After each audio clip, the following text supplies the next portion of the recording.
All right, it's Maniac Magee, chapter 23. Grayson got the crimpets all right. He bought a whole box of 3 packs. With 10 packs in a box, that was 30 butterscotch crimpets. Crimpets. Maniac thought he must have climbed out of that buffalo pen right into heaven.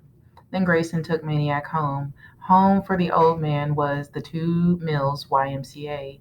He lived in a room on the 3rd floor, but he didn't take Maniac up there. He took him downstairs to the locker room.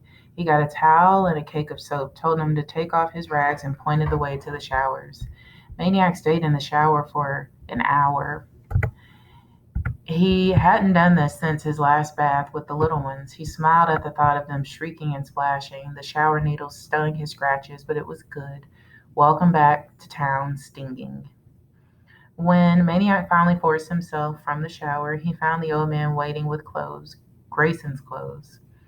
I called the U.S. Army in to haul them buffalo rags away, he said.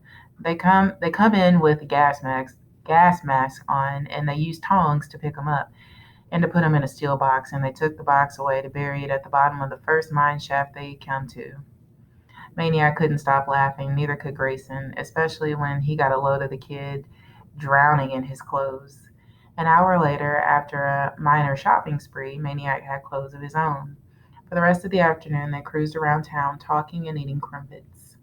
So, said the old man, now what are you going to do? Maniac thought it over. How about a job? I could work for the park like you. Grayson didn't answer that. He said, where do you think you're going to stay? Maniac's answer was prompt. The baseball room. It's perfect. A tiny idea was beginning to worm its way inside Grayson's head. He could barely feel it as it brushed by all the claptrap in his brain. He ignored it. He said, what about school?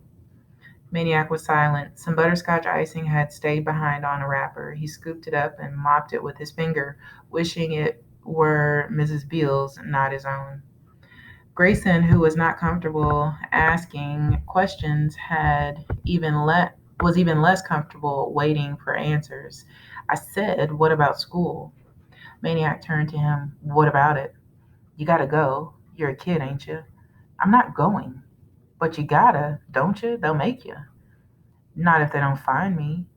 The old man just looked at him for a while with a mixture of puzzlement and recognition, as though the fish he had landed might be the same one he had thrown away long before.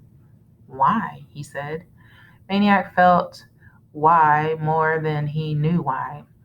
It had to do with homes and families and schools, and how a school seems sort of like a big home, but only a day home because then it empties out and you can't stay there at night because it's not really a home, and you can never use it as your address because an address is where you stay at night, where you walk right in the front door without knocking, where everybody talks to each other and uses the same toaster. So all the kids who would be heading for their homes, their night homes, each of them, hundreds, flocking from school like birds from a tree, scattering across town, each breaking off to his or her own place, each knowing exactly where to land. School, home. No, he was not going to have one without the other. If you try to make me, he said, I'll just start running. Grayson said nothing. What the kids said actually made him feel good, though he had no idea why. And the brushing little worm of a notation was beginning to tickle him now. He kept on driving.